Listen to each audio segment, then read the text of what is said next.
Hi, welcome back to the channel, Shop Titans. I did a mini renovation and extended my energy level to 1371. Of course, in the midst of doing that renovation, I decided to block the entrance to the shopkeeper, and that caused a disaster, as you can see there. So apparently, all the customers are waiting, and the shopkeeper couldn't get in. So I was wondering, I thought the system has some glitch, and I keep on restarting the game. And little did I realize that actually I'm creating that glitch in blocking the entrance of that shopkeeper. So in this furniture arrangement, you gotta take note of that, alright? So you can use furniture to block, like I mentioned, the VIP corner that I created for the king, so the commoners couldn't have access to it, and only the king does, right? So in blocking that is one way, right? And in this mini renovation, I actually blocked the access rights for the shopkeeper to his counter where he received the money. So in that context, no one can buy anything, and the shopkeeper cannot do any work. So it's very cute. Why? You must be asking me, why am I doing this mini renovation?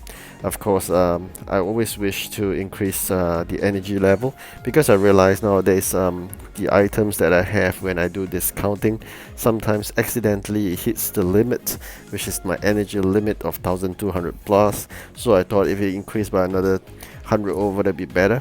And of course, I also have been constantly upgrading my these stores, i.e. those components bins, the resource bins I mean.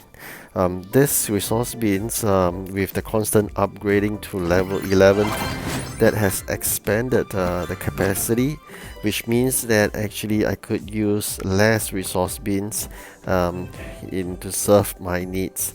And with that, what I did was that I managed to reduce, I think, 3 resource bins in this video, and created 3 more racks. Okay, so with the increase in racks, there's a need to actually create more items you can put on the racks. Of course, you could purchase from the market as well, right?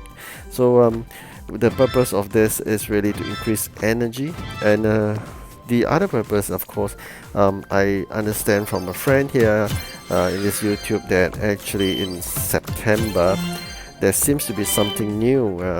There'll be some kind of event, unlike the Tower of Titans or the Gold event. There's something like the king will request the guild to craft something.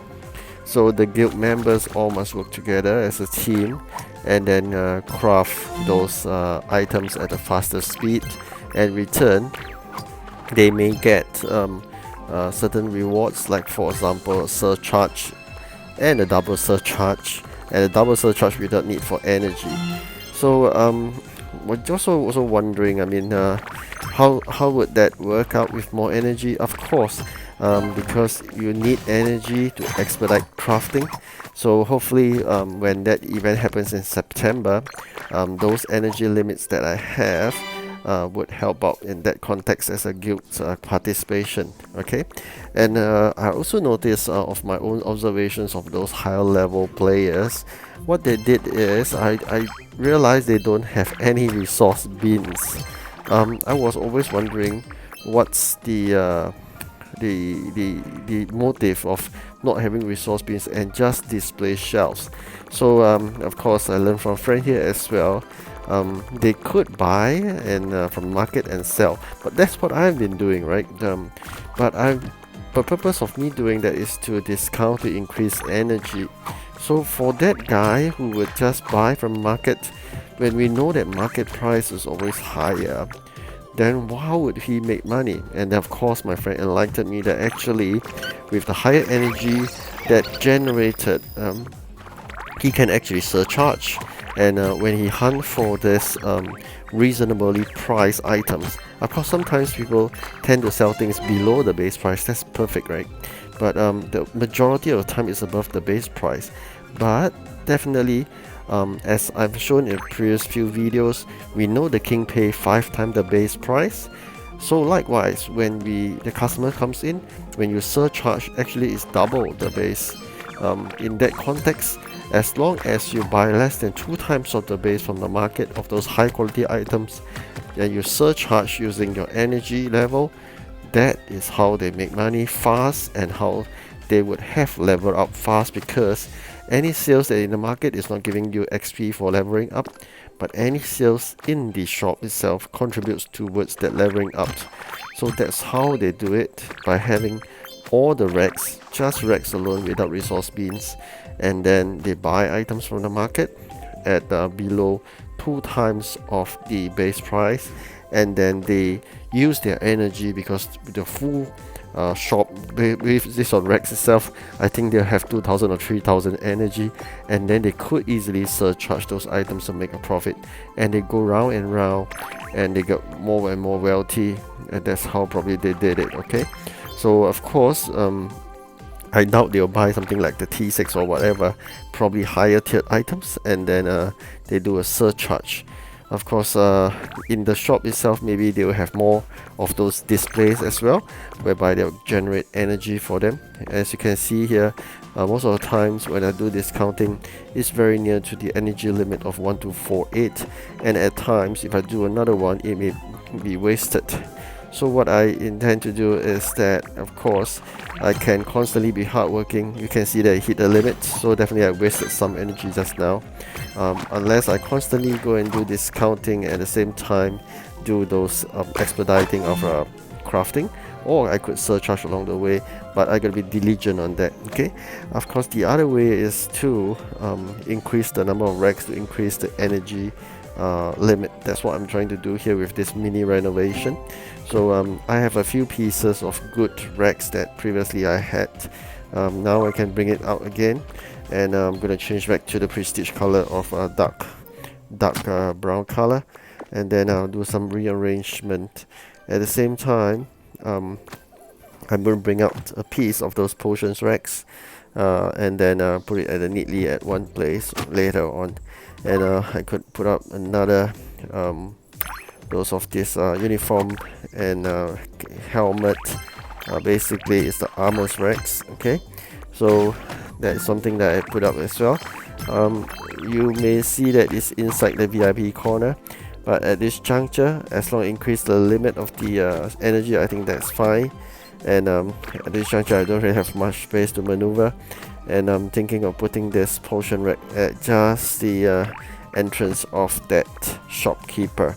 So this is where I intend to put it in the first place, without realizing the fact that I'm blocking the entrance of that shopkeeper.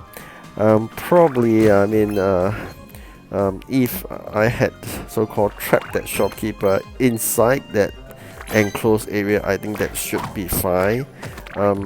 But apparently when I did some arrangements, he was outside, and then eventually he was being blocked access into his counter, and he couldn't do any sales. At point in time, I did a system close of the game, and I restart again, and I keep on hanging. So I thought the system would have failed me, but later I realized it's a mistake that I made. So please do not block the entrance to the shopkeeper to his counter, otherwise it won't work.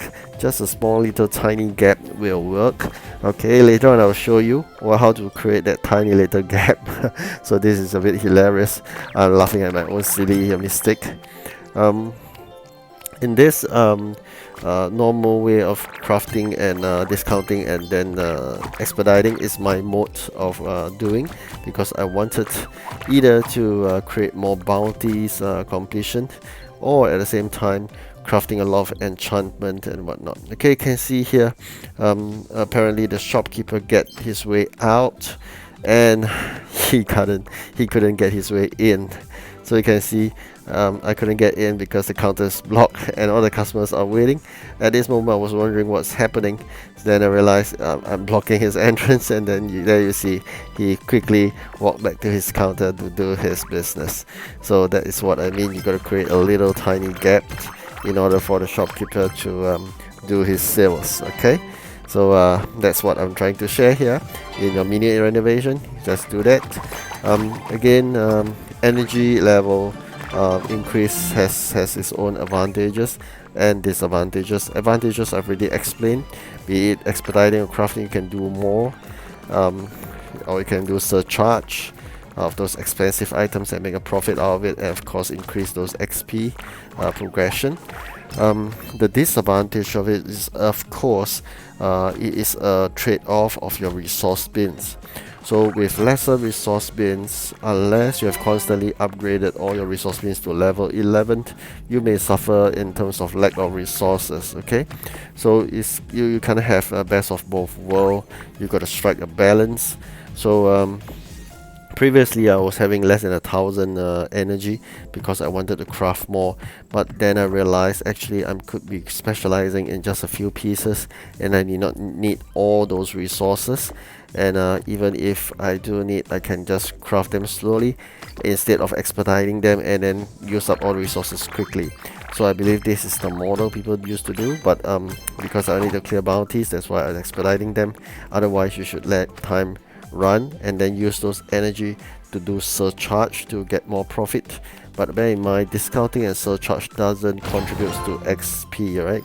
It is only the base value that contributes to the XP progression. Okay, so this is something just to share with you. So this whole video is to share with you that something is brewing, which is the King's Request in September, and the guild members got to craft it.